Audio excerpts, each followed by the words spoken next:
पिछली वीडियो में हमने प्राचीन भारत की कुछ ऐसी तकनीक के बारे में बताया था जिन्हें आज की एडवांस साइंस भी नहीं समझ पाई।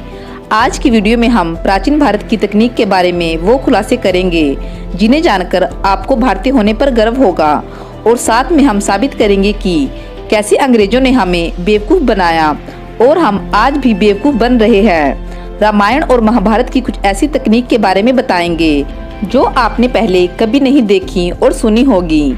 प्राचीन भारत की एडवांस टेक्नोलॉजी को देखने के लिए कर्नाटक के इस श्रीरंगम मंदिर को देखिए। यहाँ पर मंदिर के 21 टावर हैं जिन्हें विमान कहा जाता है।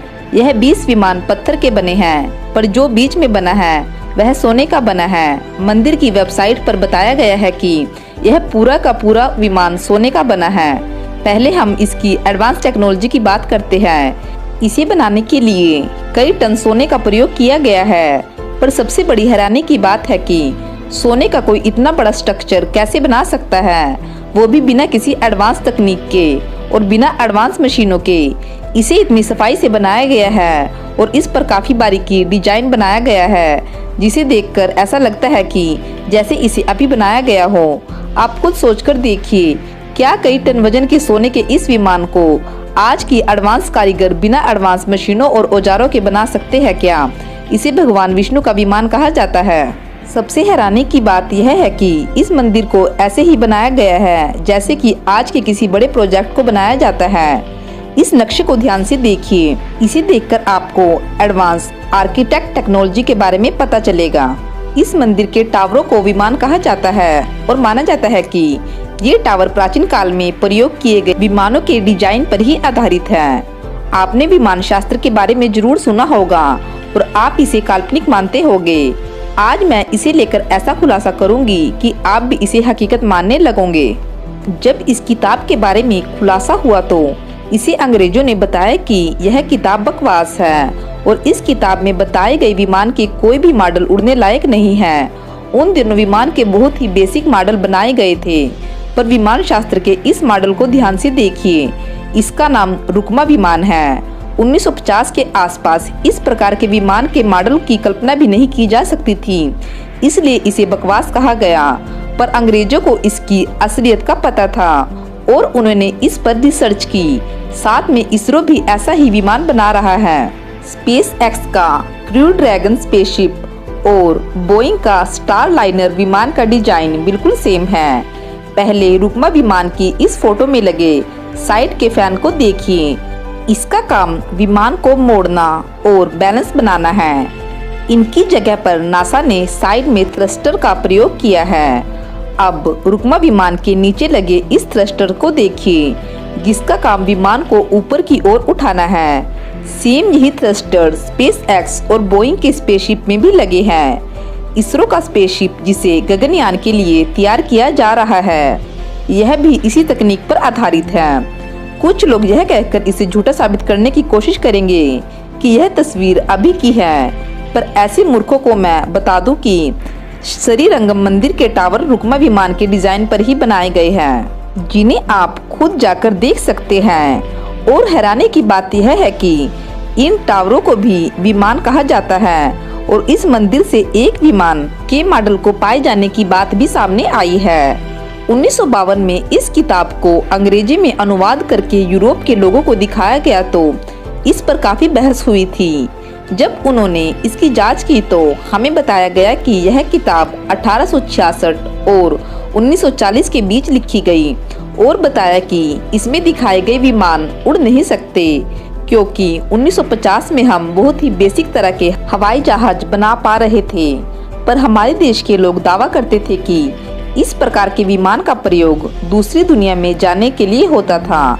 पर इस समय हम रुकमा विमान के मॉडल का प्रयोग अंतरिक्ष में जाने के लिए कर रहे हैं और पिछले साल स्पेस एक्स का यह स्पेसशिप अंतरराष्ट्रीय स्टेशन तक पहुंच चुका है। लेकिन हमसे बेवकूफ़ी यह हुई कि हमने इसकी आम जहाज़ों से तुलना की, पर यह कोई आम जहाज का मॉडल नहीं था, बल्कि अंतरिक्ष यात्रा के लिए प्रयोग किए जाने वाला मॉडल था।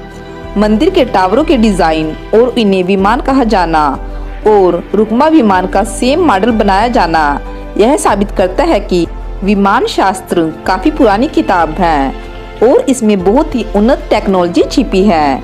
अगर यह माना जाए कि यह किताब 50 से 100 साल पुरानी है, फिर इस किताब में 50 साल पहले ही कैसे बता दिया कि भविष्य के विमान इस डिजाइन के होंगे। नेशनल ज्योग्राफी की टीम भी इस प्रयोग में यह पहले ही बता चुकी है कि इस किताब के विमान सच में उड़ सकते हैं। सुश्रुता संहिता, जिसे कोलंबिया यूनिवर्सिटी ने 2500 साल पुराना बताया है। इस किताब के मेडिकल के औजार भी काफी हैरान करने वाले थे और आज की एडवांस साइंस भी इनका प्रयोग कर रही है।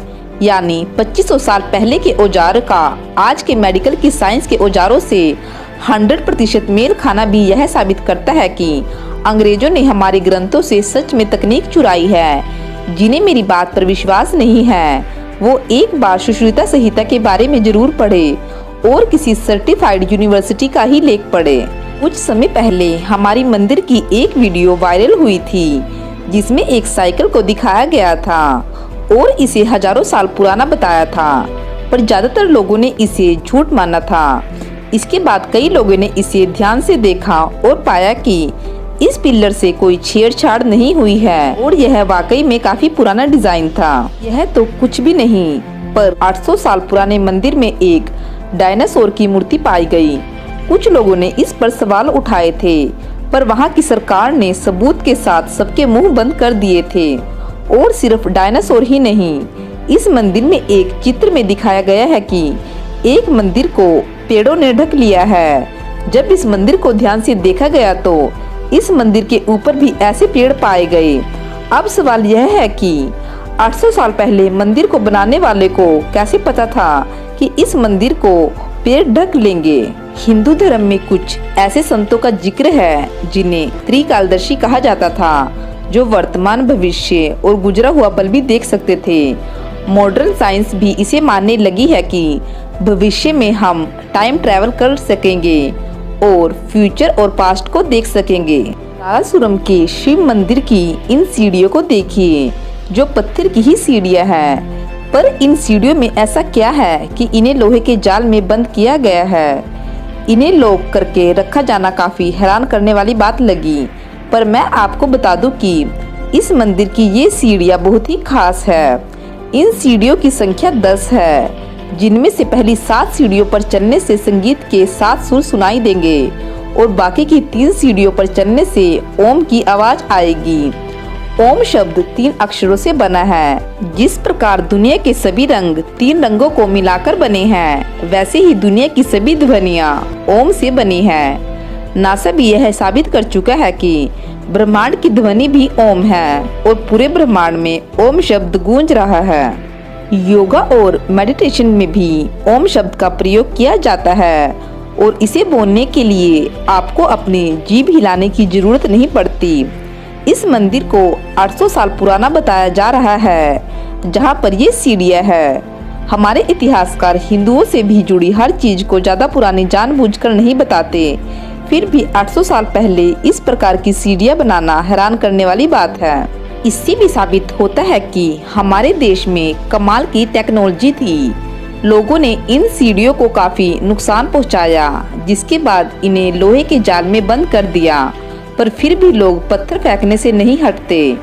अंग्रेज हमारे मंदिरों में छिपी टेक्नोलॉजी को देखने हजारों किलोमीटर से लाखों रुपए खर्च करके आते हैं और फिर रिसर्च करते हैं, और हमारे देश के लोगों को इनकी कद्र नहीं, और फिर कहते हैं कि हमारे ग्रंथों में कहाँ की टेक्नोलॉजी छिपी है।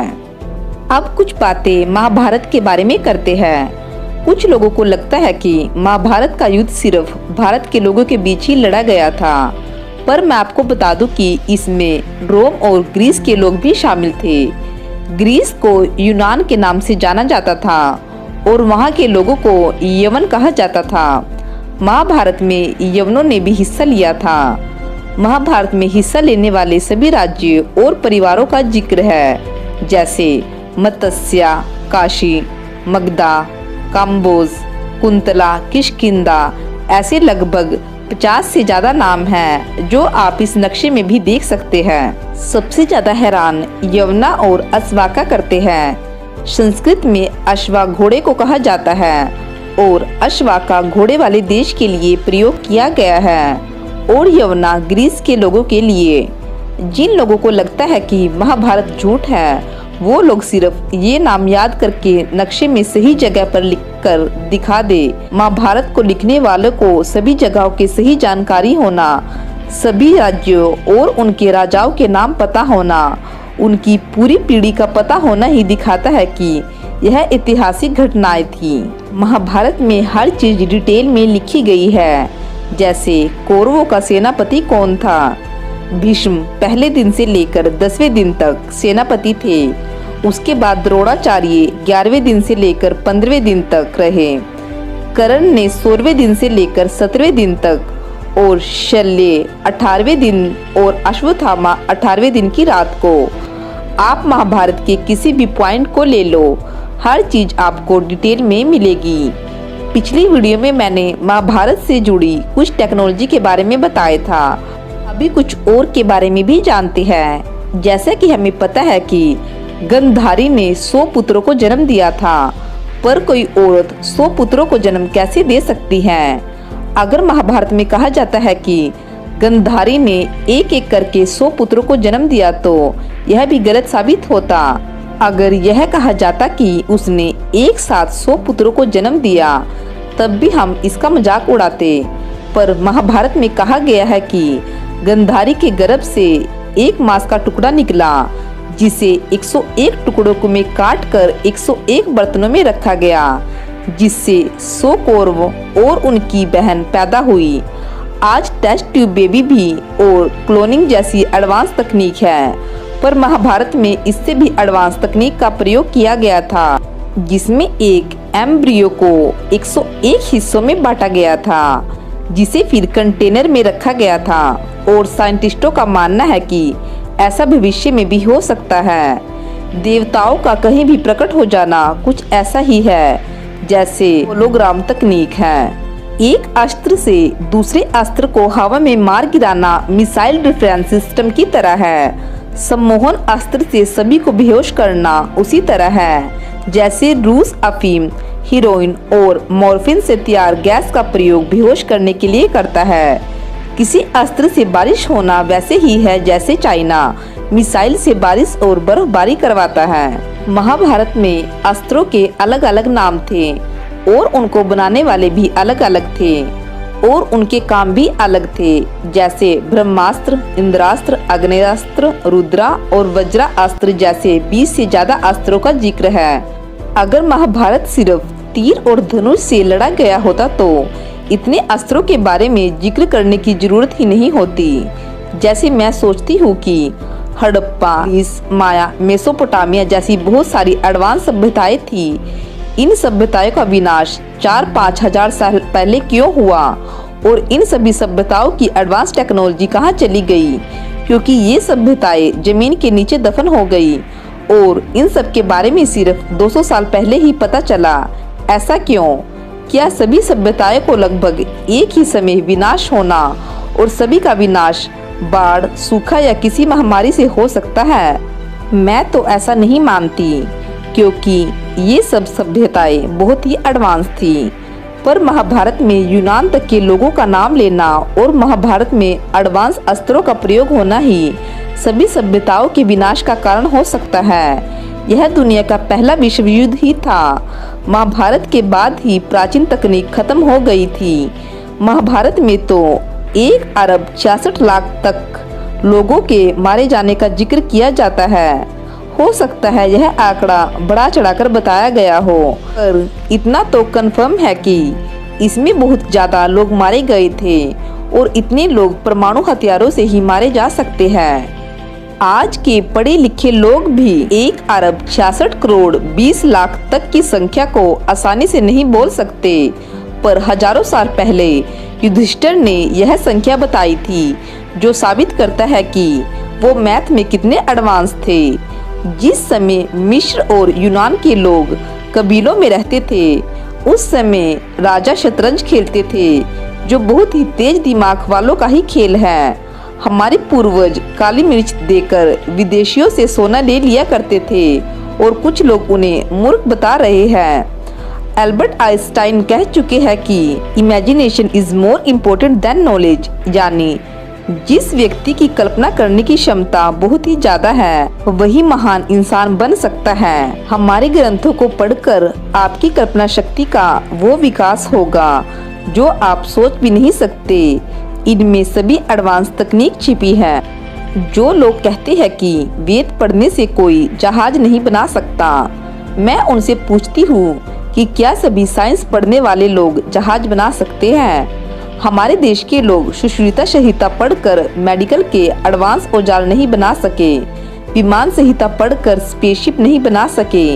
यह सिर्फ हमारे देश के लोगों की कमी है जिन्होंने कभी इन ग्रंथों को सीरियस ही नहीं लिया, सिर्फ मजाक उड़ाया है। और मैं मंदिर जाने वाले उन लोगों से भी कहना चाहती हूँ कि आप लोग मंदिर में सिर्फ भगवान की मूर्ति देखते हो और उससे कुछ ना कुछ मांगते हो, पर आप लोग मंदिरों में छिपी एडवांस टेक्नोलॉजी को कभी समझने की कोशिश ही नहीं करते। मंदिर में पूजा करने से और मांगने से कुछ नहीं होगा। उन अंग्रेजों से सीखो जो हमारे मंदिरों की स्टडी करते हैं और हमारे ग्रंथों में साइंस खोजते हैं। इसलिए जब भी आप अगली बार मंदिर जाओ तो अपने बच्चों को यह जरूर बताना कि हजारों साल पहले इतने एडवांस मंदिर कैसे बने होंगे। साइंटिफिक सोच का विकास बहुत ही जरूरी है। इस वीडियो के अगले पार्ट में हम कुछ और खुलासे करेंगे। आप भी अपने सुझाव हमें हमारी ईमेल पर भेज सकते हैं। आज की वीडियो में बस इतना ही। फ्रेंड्स, अगर आपको यह वीडियो अच्छी लगी है तो प्लीज़ हमें कमेंट करके ज़रूर बताइए और हमारी इस वीडियो को लाइक और शेयर करना ना भूलें। और अगर आप हमारे चैनल पर नए हैं तो प्लीज़ हमारे चैनल को अभी सब्सक्राइब कर ले। धन्यवाद।